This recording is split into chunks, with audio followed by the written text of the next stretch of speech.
Hello, BookTube, and welcome back to another Irish Stew video where we compile a whole bunch of the things that are fascinating or appalling me and talk about them under a group of headings. This may be a one video day. It's entirely possible that this will be a one video day. I not only have a mass of work that needs to be done by Start a Business on Monday, but I have a guest coming tomorrow, and you don't want a mass of work hanging over your head if you have a guest. So the logical thing to do is to do all that massive work now. So we'll see. If I can do more than one video, I will. I was kind of hoping today to do a live stream, but I don't see how that's going to be possible until next week. But it's a lovely, warm, humid day here. I was wrong about the temperature dropping after that rainstorm came through. I don't think the temperature is going to drop at all in Boston for quite some time. I think we're going to be in the low 80s Fahrenheit as a high for every day, which is actually a bit of a trial on Little Bean. That's enough to tire her out, low 80s. But anyway, the way we do these Irish Stew videos, for those of you who might be new, is we group things by the world, and then the United States, my own country, and then YouTube, and then BookTube, kind of also my own country, and then me. In terms of not ripped from the latest headlines, not necessarily a rundown of all the latest news. There are plenty of places you can go online for that, but rather for what's been on my mind, what's struck my interest, and whatnot. A number of you seem to like these, so we will keep doing them. And we will start with the world, and the world. The story that struck me in world news is a continuation of a story that I mentioned in an earlier Irish Stew video. Vladimir Putin, the dictator of Russia, is now very actively pressing the boundaries of NATO. I believe preparatory to far worse than just pressing boundaries. It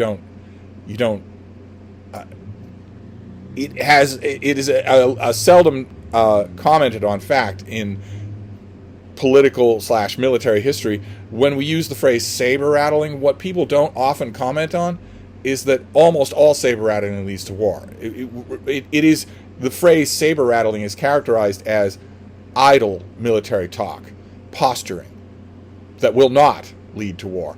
But most saber rattling in history has led to war. So I'm not willing to call what Russia is doing saber rattling, but Denmark and Norway just recently have now also seen military drones over their airspace. We don't know how many numbers. We know that that Denmark at least has been provoked to say that their military standing orders are now changed. Any unauthorized air traffic over their airspace will be met with lethal force, which is a pretty drastic thing for a sovereign country to say. That could be a commercial airliner that goes off its signal. That commercial airliner, let's say it's Lufthansa or wherever, it's going to be shot down by the Danish Air Force. So I have had a number of people tell me that I am exaggerating what's going on here. Denmark and Norway don't think I'm exaggerating. NATO would be... I would be amazed to learn that NATO has not had many top-level meetings about a war footing against Russian military aggression. I don't quite understand the people who left comments on a couple of videos earlier saying that, how do I know that Vladimir Putin has land ambitions for Europe? How do I know that? He's never actually said that. I don't know what to say to such things. I recognize some of the people, so I can't say that all of those questions were asked by Russian bots. But that is just the kind of a question a Russian bot would ask. I don't know what more you need to know to see this. But anyway, that's the world story, is that Denmark and Norway have now had multiple military drones from Russia invade their airspace. So I'm not in the business in Irish Stew videos of making much in the way of predictions, although I end up doing predictions in almost every segment. But I would say this is just the very beginning of this subject, and that you will hear a lot more of it. But that's the world. And then we can go to the U.S. and the U.S. is also a continuation of something that I mentioned in an earlier Irish Stew video, our utterly unqualified, cartoonishly incompetent Secretary of Defense, who now styles himself Secretary of War, from the peace president, Pete Hegseth, a television jawline. It's just utterly ridiculous. It's utterly ridiculous. It's not even, it is alarming and it is angering, but it is also utterly ridiculous. It's like if Kamala Harris got elected president and put in charge of the Pentagon Jimmy Fallon. Only if that happened, everyone who's non-fascistic, everyone whose brain hasn't been rotted by tribalism in this country, would immediately point out how ridiculous it was. Jimmy Fallon would point out how ridiculous it was and would refuse the position. But not in, if your brain is rotted by tribalism, then anything that makes your enemies mad is good for you. Anything, even if it endangers you. And I mentioned in an earlier story that Pete Hegseth has put out a call for all of his top-ranking flag officers to convene on Quantico in Virginia for a meeting in person. Now, I mentioned two things about that meeting the last time I mentioned it. One is how dumb it is to concentrate all of your the top culture of your military in one place and announce where that is. The United States has military enemies in the world. And military techniques have drastically changed since the Pentagon last adapted to any military change, as you can obviously tell from Ukraine's massive successes against Russia with drone activity. If you think that Virginia, that Quantico airspace can handle that easily, just would easily be able to turn it aside, you're a fool. No, they can't. It's ridiculous to announce that the entire military brains of and experience of the entire military apparatus of the United States will all be in one place on one day. That was one thing I mentioned about it. The other thing I mentioned about it is that we don't know why Pete Hegseth is doing this, why Donald Trump is doing this, and it has been reported since then in mainstream media that Pete Hegseth intends to give these generals and admirals a lecture on warrior ethos, on something called the warrior ethos, which, believe it or not, is a concept that they get at Annapolis and at West Point. They get taught it. They learn its historical antecedents. They get it drilled into them. I might point out that Pete Hegseth doesn't know anything about that. He's not a warrior at all. But the story that has started to leak out in the mainstream press is that that's what the meeting is for, so that he can get all these people together and lecture them on the warrior ethos. And about that reporting, I want to point out a few things. Number one, it is leaked into mainstream media. And mainstream media is not only fascist-friendly, but completely incompetent. I hate to say it. I was once a part of mainstream media. I hate to say it. But if you're hearing something from mainstream media, it is almost certainly either wrong or exactly what the fascist regime wants you to hear, just being regurgitated to you by a lapdog fourth estate. That's one thing. And the second thing is that, as dumb as he is, Pete Hegseth has to know that these generals and admirals already know a hell of a lot more about the warrior ethos than he does. So he can't be calling them in just to lecture them about it. It's not possible to do. That is not possible. That is a dumb story. It's the kind of dumb story that Donald Trump would think is good enough to fool the American people, who he hates more than anyone else in the world, more than any group in the world. He hates Americans.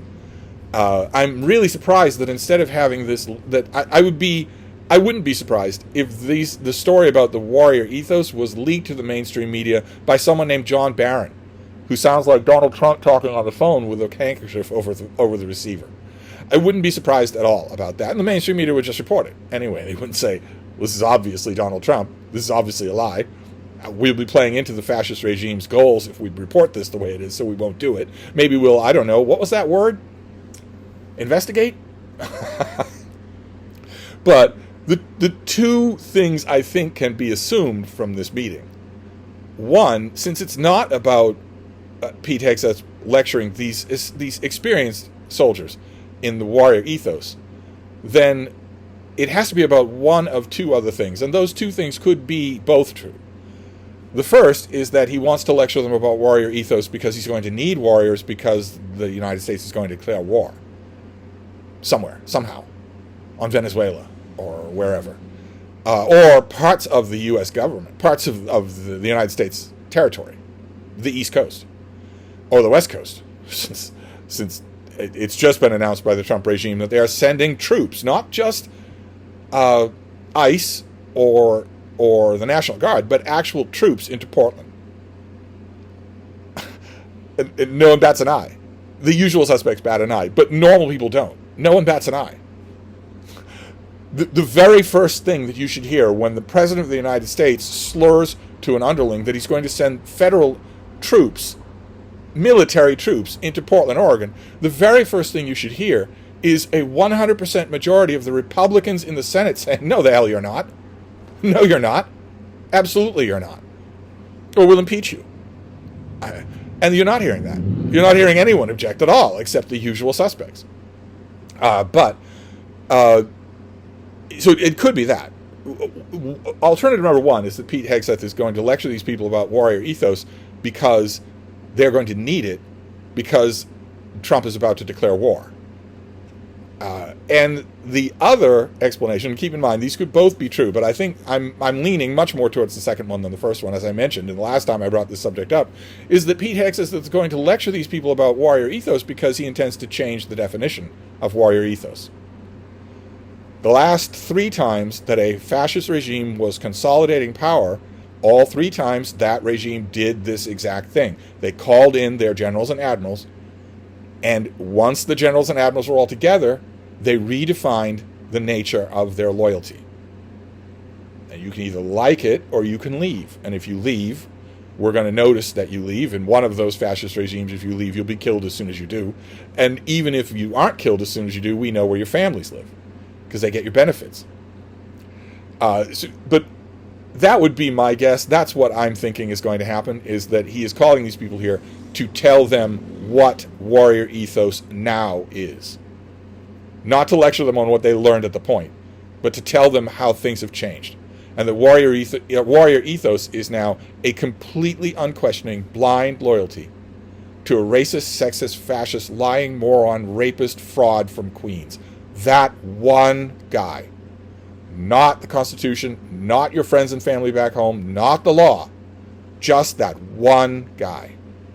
Warrior ethos now means that one guy. Whatever he says at any time of the day. I don't know that we'll get any reporting. We'll get stenography from the mainstream media, but I don't know that we'll get reporting. So I don't know that we'll ever know what that is.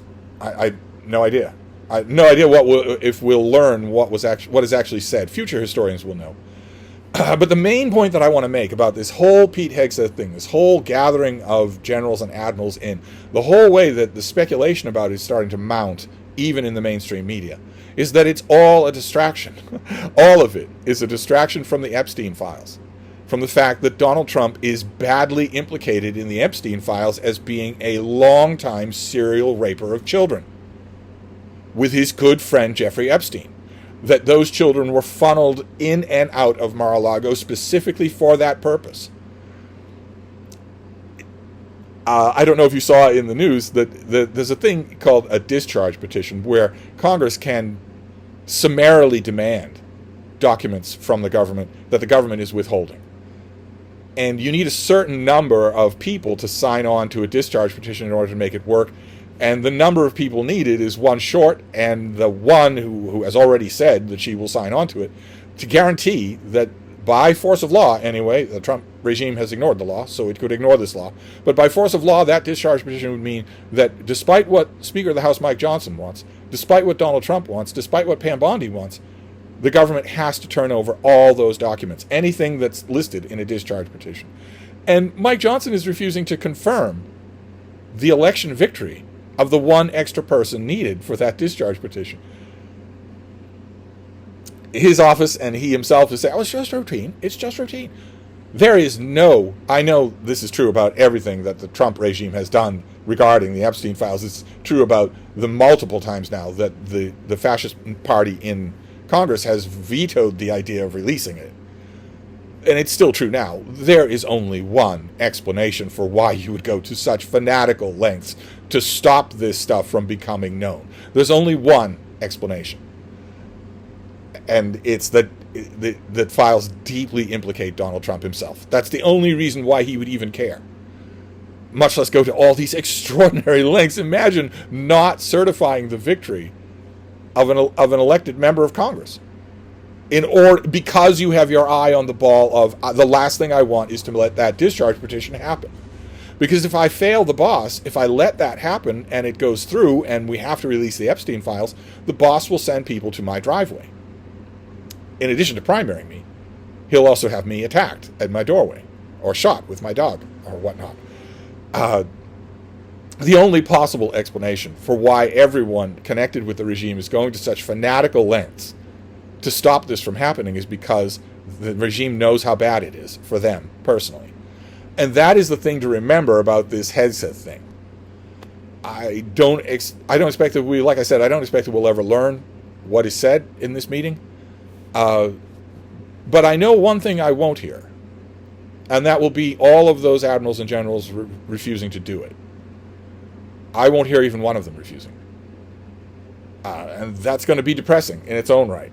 But we will see what happens. I think you should notice about the fact that Mike Johnson is refusing to certify a clear election victory. It wasn't a squeaker at all. It's no need for a recount. It was a clear election victory. The fact that he's unwilling to certify that should give you a taste of what's coming.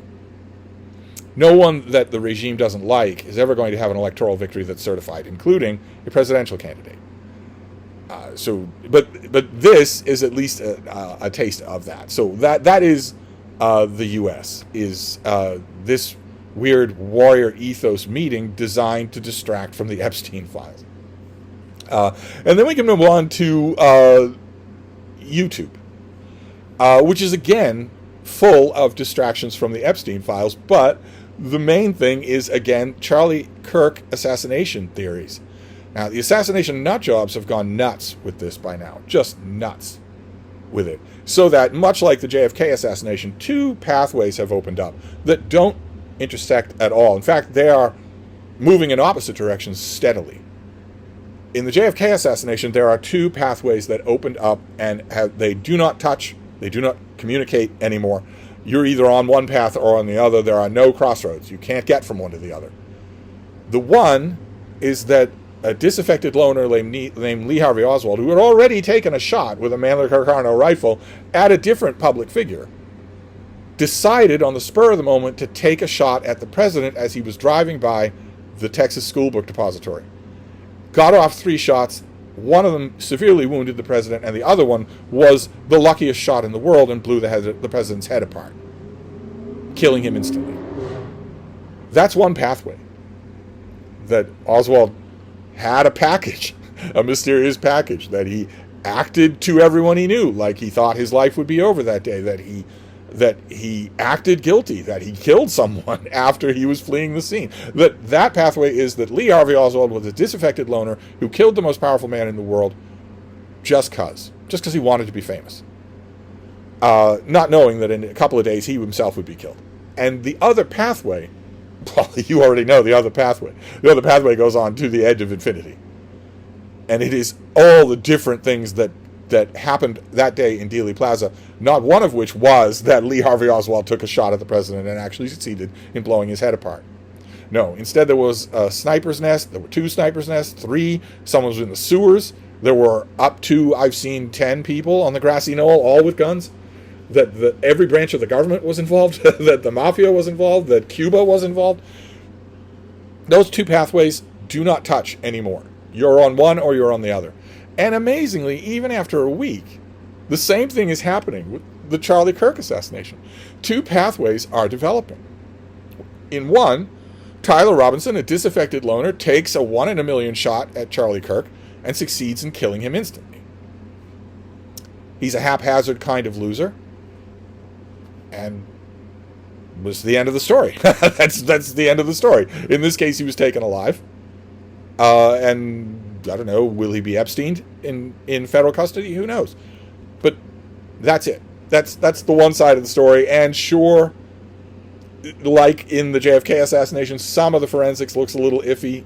Some of the details look a little wrong, and you don't know whether that's because they are wrong, or they were reported wrong, or they were investigated wrong by the incompetent FBI. You don't know what that is, but that's the basic story on one pathline. That Tyler Robinson, a disaffected kid, acted alone and shot Charlie Kirk dead. Was aiming for his chest, maybe, and struck high, or was aiming for his head and struck low. But either way, that's the end of the story. And then there's the other pathway. And the other pathway is what I confess I have a morbid curiosity about these things. And I'm following the other pathway as it develops more and more and more theories about what really happened that day. How many guns were involved? How many gunmen were involved from how many different places? Whether or not anybody in the crowd was involved. These conspiracy theorists have now come up with names for people in the crowd who have not been identified by name, just like the JFK conspiracy theorists did for Umbrella Man or Babushka Lady. The same thing is true for the Charlie Kirk assassination. People in the crowd now have names of their own in the conspiracy community. As these conspiracies exfoliate. Now, the conspiracies on that path are fueled by the fact that the forensics on this path are bad. Every gun expert in the world has said that if you shot somebody from 150 yards away with that rifle and that caliber of bullet, you'd have blown his head off. And also, if you've seen the footage, I don't want you to see the footage, but if you've seen the footage, it's pretty obvious that the reason why you don't see the footage online anymore, the gory part, is an exit wound.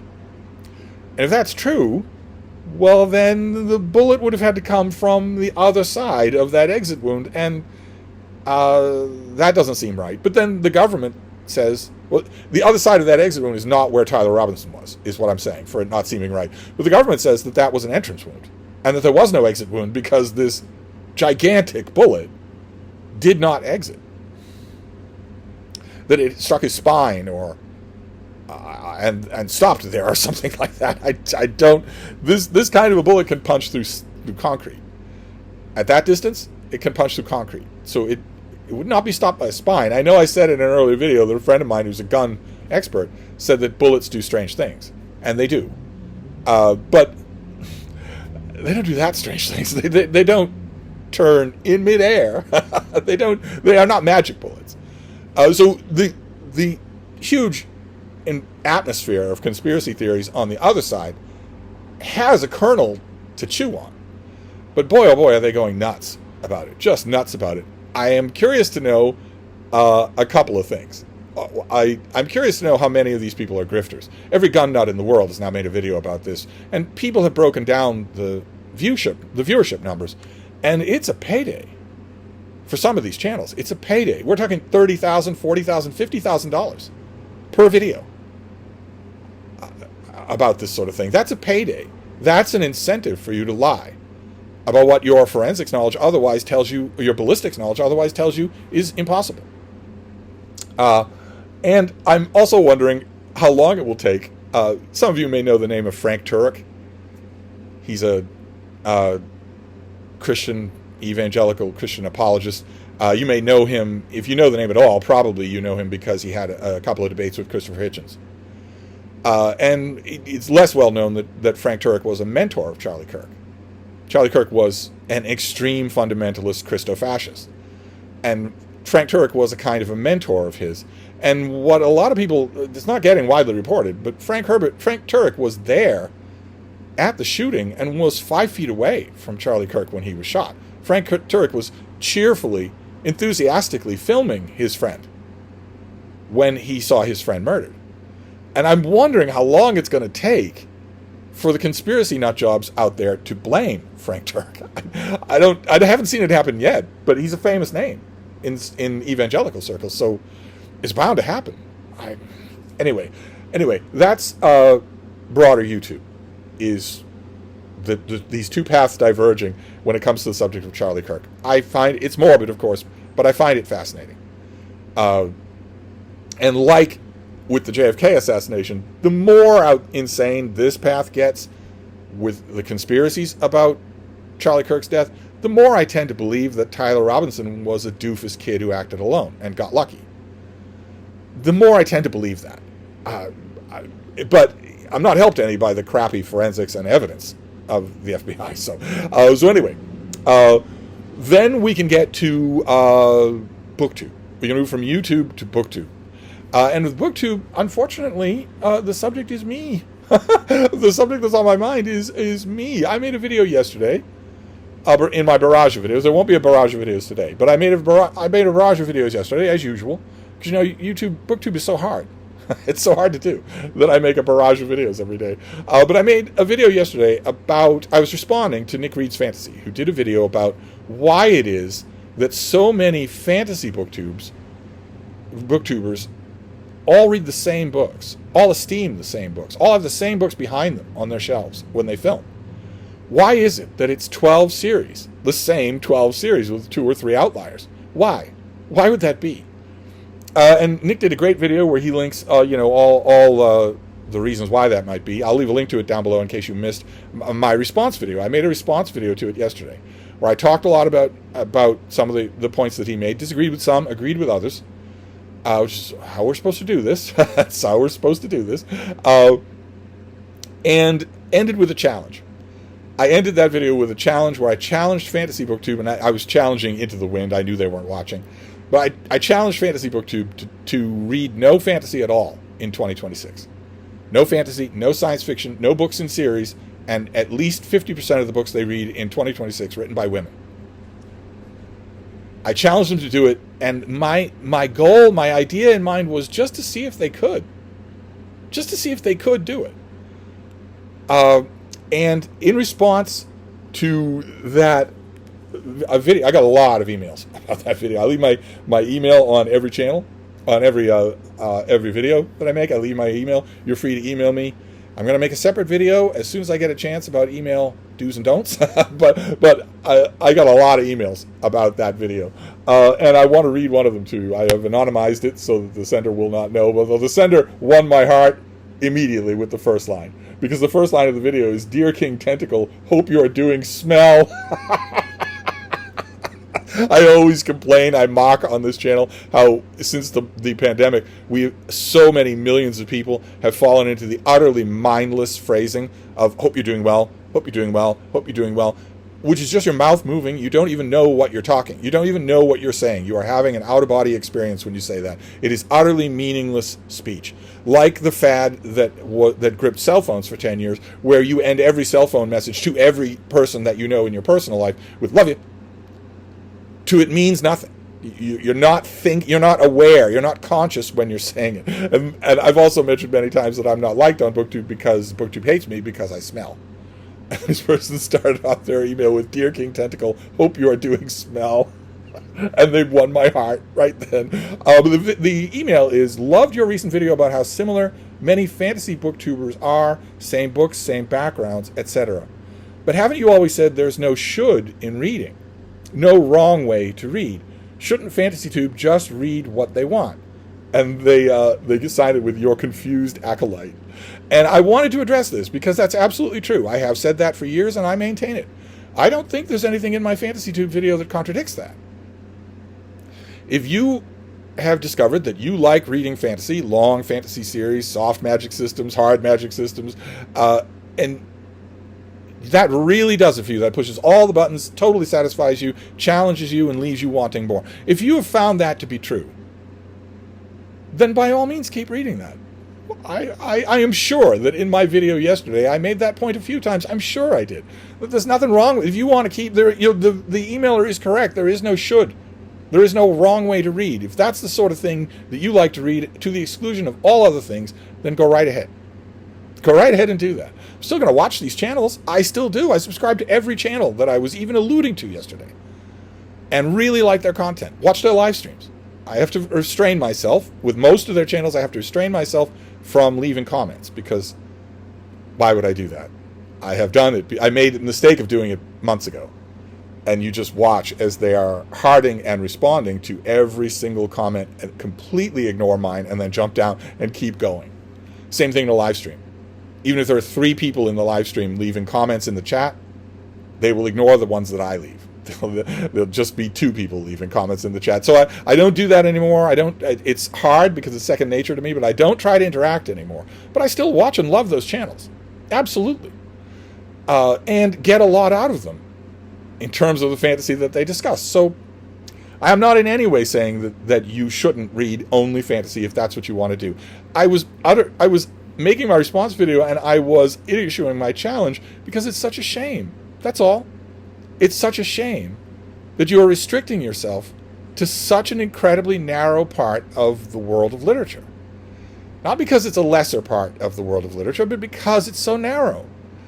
Every fantasy tuber that I watch has proven themselves to be an extremely adept reader. Really good recall, really good analytical ability. And I want to know what you would make of John Dos Passos, or Tolstoy, or Edith Wharton, or World War I history. I want to know what you'd make of that. And instead, I sometimes get the impression that these utterly first-class readers are sitting around hitting the refresh button on Amazon for the next volume in the 16-volume series that they're reading. I want to know when it's coming out again. And you know, the resemblance between hitting that button, refresh on Amazon, and a rat in an experiment hitting the pleasure button is not an illusion. I know this. I'm sawing off the branch that I'm sitting on. I am not condescending to these channels at all. But there's no condescension involved in pointing out a phenomenon that may be happening here. Most young men experience their first absolutely time-annihilating, head-over-heels obsession, love of reading. You all know what that obsession feels like. Most young men feel that way towards books because of science fiction and fantasy, especially fantasy. They may be made to read books in grade school or even early high school, but it's only once they hit that feeling that they realize that they feel the utter, incredible magic, no pun intended, that books are.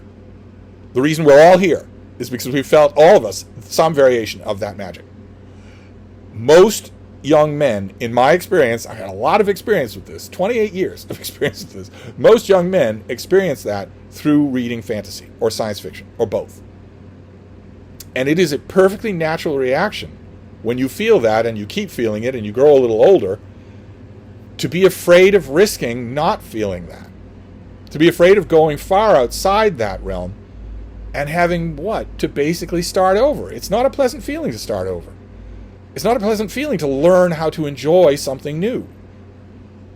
That might sound a little odd when I put it that way, but it's true. Even enjoying things is a muscle. And it can be unpleasant. The first time you encounter something that you are 2 years down the line going to love, you probably won't love it. And it will probably be a slightly uncomfortable, maybe awkward process to get to love it. So, what I'm trying to suggest here is not that there is a hierarchy and that fantasy novels or fantasy series are somehow lesser in that hierarchy. What I'm trying to suggest is that perhaps you have not examined the motives that are making you stick to that one little neighborhood. Perhaps some of those motives are not worth honoring. Not at all me saying that you shouldn't read what you like. If you've examined those motives, or if you're okay not examining them, and you read this stuff and you know you like it, and you're not sure you're going to like anything else, well, I know better than anybody what a gamble in the dark it is to try something new. So, because I read new releases all the time. So I understand that completely. So if that's the way you feel, well, okay. Then go right ahead. I'm going to cheer that on. If you were at all amenable, I would ask you a million questions about it. I'm not at all saying that you shouldn't do it. So that is BookTube. Is people, some people in my email, a couple of people rather far more obnoxiously in my comment section on that video, simply accusing me of being belittling and condescending. No one in my email did that, thankfully. No one in my email has emailed me for the purpose of insulting me. That seems to be reserved for the comment section on that video. But whether it's a personal question, like this confused acolyte asks, or an obnoxious insult from someone who really shouldn't be watching my channel. If you hate me, then don't watch this. Hate watching is a complete waste of your time. You don't have infinite time. Regardless of which group it is, the germ of similarity in their comments is the same, which is that I was condescending to FantasyTube. I don't think that's true. I don't think I don't think even a very caustic viewing of my video would say that or see it. I don't think it's there. But I wanted to clarify anyway that even if it maybe looks like it's there, it's definitely not. I am definitely not condescending. I have known so many readers in my life who stuck to one little neighborhood, and whether they'd ever looked at their motivations for why or not, they were perfectly happy in that neighborhood. Certainly, the FantasyTube channels that I watch, and I watch all 30 of them, seem perfectly happy in that neighborhood. So, anyway, I wanted to clarify just in case. And then we'll move on to the final section here, which is me. I might be going a little long with this Irish Stew video because I don't think there are going to be any other videos today. So we can talk about books. I did BookTube events. I'm not doing separate videos for them, but I did want to keep up my streak. I read Savage Sword of Conan number 133. This rather bad cover there.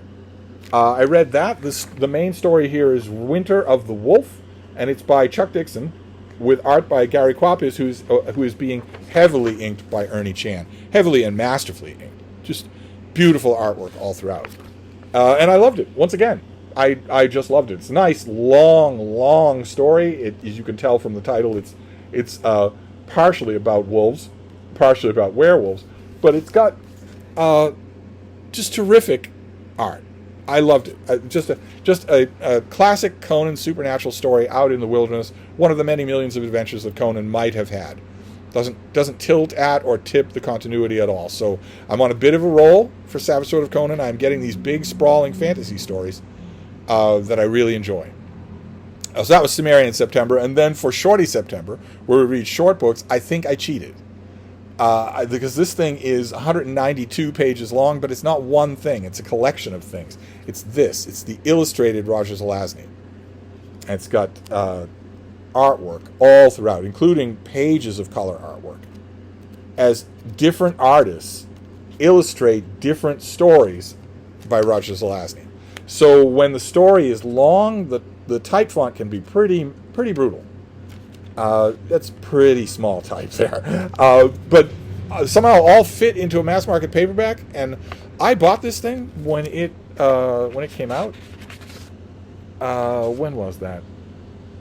Well, I bought it in the early 1980s, and it disappeared along the way, and as so many books do. And considering that it's a little mass market paperback, but that it's full of artwork, I assumed that I would never see it again, and then I did. I found it at the Brattle, and I read it from front to back last night. I love Roger Zelazny, absolutely love this author. I admit I was mainly paying attention to, this has in it a new Shadowjack story, something called a Zelazny Tapestry, an Amber Tapestry set in the world of his famous Princess in Amber, a Rose for Ecclesiastes, which is really, really good, and then something called The Furies, which has art by Michael Golden, and finally the thing that I was paying the most attention to, The Doors of His Face, The Lamps of His Mouth. A short story that I just love, and I had that was the headlining story in a mass market paperback that I had. There wasn't this years and years and years ago. I'd love to find that again, but you don't see mass market and fantasy paperbacks anymore, really, because collectors are buying them up like crazy. But I paid most attention to that, even though that was a bit of a grind because the type font in that story was really bad. But the whole thing just renewed my appreciation for Zelazny. I just think he's great. It made me think more and more that I really do need to do a gigantic Amber read all the Amber books in that great big anthology. But I still think this was a cheat because it wasn't any one thing.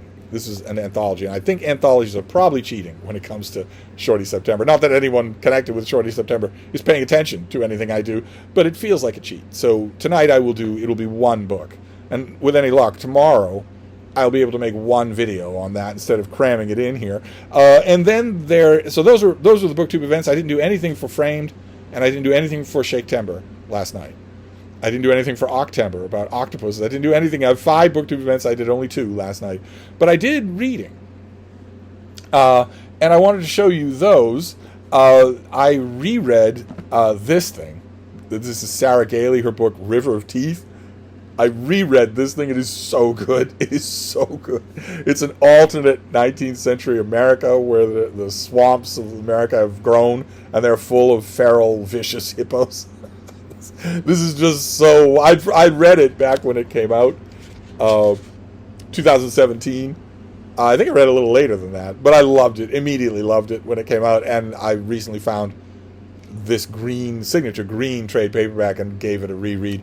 It would almost fit for Shorty September, would it not? Yeah, 160 pages. So I guess that would count. Maybe I didn't cheat after all. But I reread this and loved it. This is going in the little book room.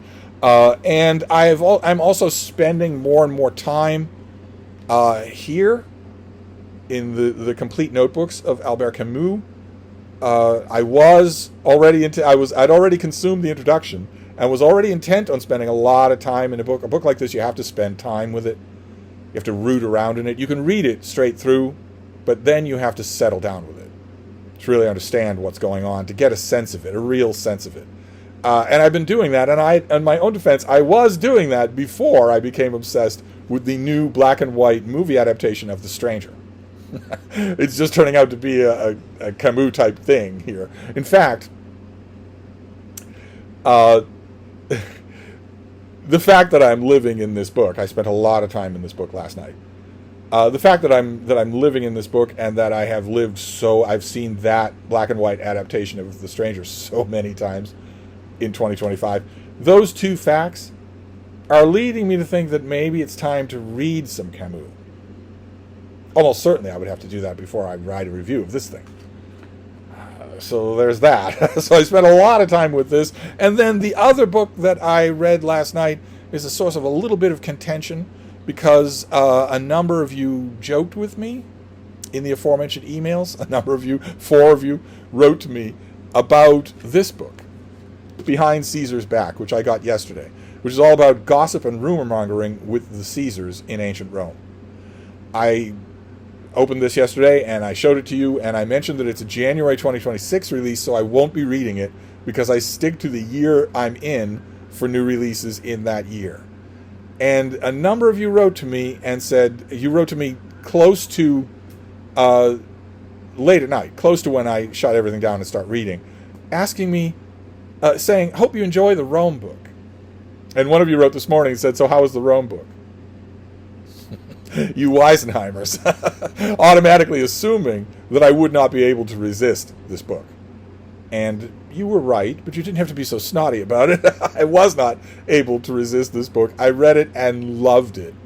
It is the superstructure here, that how gossip and innuendo bring down emperors, raise up emperors, inform actions of the court and the Senate. That subject not only lends itself to a dumb, trite treatment, but has produced books like that in the past that I've read that are worthless. They're funny, jokey, Cliff Notes skims of Roman history. This is anything but that. This is so incredibly serious. It's fun, but it's so serious. The critical apparatus here alone is astounding. This is a serious work of Roman history about the impact of rumors. All the Greek and Latin translations, as far as I could tell from just what I could recognize, all the Greek and Latin translations are the author's own. And the research was extremely impressive. I'm looking forward to the finished copy and to reading it on schedule in 2026. But for you Weisenheimers who couldn't resist taunting me, it's true. I could not simply lay it aside. I did, in fact, read it. So when it comes to the me section of Irish Stew, those are the books for BookTube events and for a little bit of recent reading. In addition to other stuff. I mean, some of the recent reading was Lou Archer. No, we're playing with our siren. We're having fun with it. Playing little games with it. Maybe I've had a little kid playing the siren. Maybe the little kid has grown old enough to have a conscience that you don't have anymore and is saying, well, Daddy, should we be hitting the siren when there's no emergency? Go ahead, kid. Go ahead. If they complain, we'll shoot them. Anyway, that was the book section. But there was another section of the me section of Irish Stew that has to do with cooking, with Kitchen Quest. I mentioned last time I floated the trial balloon of a microwave oven. I was asking specifically about a stack of microwave food trays that I have. I got them from somewhere, and they're perfectly fine. They're within date, but they say you're supposed to cook them in the oven or in a microwave oven. I don't have a microwave oven, and I am really leery about using the oven. My question was, can those things be cooked on an open stovetop? And that started the question about whether or not I should have a microwave, with people weighing in passionately on both sides. I have a microwave in the kitchen, I never use it. Or I have a microwave, it's a real pain in the ass. It's no good for anything. You're constantly cleaning it. It saps all the taste out of food. It's really bad for you. And on the other side, people saying it's the only device you need in a kitchen. I use mine religiously all the time. It's easy to keep it clean, just routinely clean it every day. And the amount of things you can do in it is mind-boggling. So microwave oven alone is causing this massive discussion. But then it turns out there are all sorts of alternatives. There's a toaster oven. Whatever that is. There's a toaster oven. And then there's a crock pot, which I've heard about. I don't think I could pick a crock pot out of a police lineup. And what about the little pod air fryer? We actually have one of those. What about that? Am I underestimating the potentials of that thing that's just sitting there on the counter? And then there's, of course, the stovetop. A lot of people said that those kinds of microwave dishes that you're talking about, you can cook them on the stovetop. They're already cooked. All you have to do is make sure that you heat them evenly and thoroughly, and you'll be fine. So Kitchen Quest rages on. so that wraps up the me section of this Irish stew. So that is our full video for today. I really doubt that I'll be making other videos. I am socked with work and other things that I need to get done. But this is a preliminary recommendation for those of you interested in ancient Rome. And so is this. I mean, this is obviously going to be one of the primary standout reading experiences of 2025 for me. And this could not be a stronger recommendation. Just could not be. It won't take you long to do. But anyway, that's going to wrap this up. Sorry for this to go on at such length, but I will be back. Thank you, BookTube.